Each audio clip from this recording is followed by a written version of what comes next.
Finally MLS cup जुन भोलिबाट सुरुवात हुन गइरहेको छ new season and we are going to face against the Son Heung-min team Galaxy.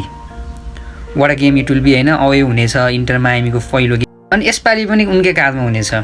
What a terrific season he had last season to take the Inter Miami all the way to lift the final MLS cup to show the world who are Inter Miami in the old heritage. Oh my god, what a performance it was. यो season पनि almost all the trophy हैन, all the performance उनकै जिम्मामा हुनेछ because we know how Inter Miami is dependent on the Messi because हैन टिमको coordination, टिमको mismatch. अब टिममा हेर्ने हो भने त्यहाँ अदल-बदल भइसकेको छ, धेरै प्लेयरहरू मिस आउट भइसकेका छन्. एक्सपिरियन्स प्लेयर हैन, ड्रेसिङ रुममा पनि जोडी अल्बा जस्तो र बुस्को जस्तो प्लेयर नहुँदाखेरि there will be a big impact भन्न सक्छौँ हैन. पिचमा त नहुँदै त्यो इम्प्याक्ट भइहाल्यो, big loss for the Inter Miami.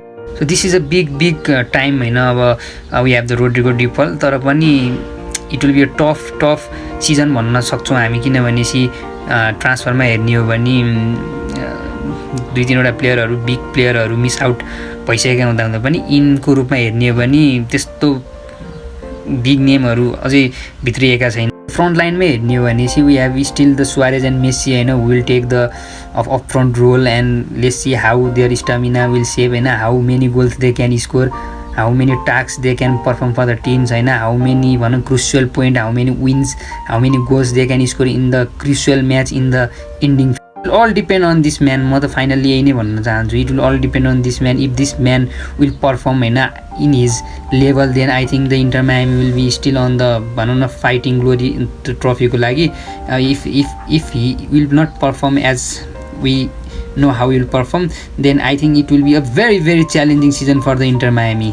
How होइन कसरी मेसीले चाहिँ अब झन् एउटा डेभिड बेकमको साधारण टिमलाई चाहिँ त्यो पिकमा लगाएर होइन one of the richest club among the अमेरिकाकोमा पुऱ्याएका छन् र होइन. So this season will be also very tough season.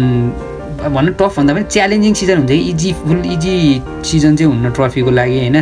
They have to fight because we have भनौँ न अब जहाँ घुमेर आउँदा पनि will miss something like Jordi Alba and Busquets type players होइन, जुन एक्सपिरियन्स टाइप अफ प्लेयर्स होइन, जुन पिचमा इम्प्याक्ट दिने प्लेयरहरू. So let's hope for the positive and the big game भोलि भन्न सक्छौँ. So let's hope for the all the best भन्न सक्छौँ हामी Inter Miami for the upcoming season and our GOAT will again sign and prove the world that he will be always best and he will when there is game, when there is Messi, there will be always the performance and there will be always goal and there will be always a winning.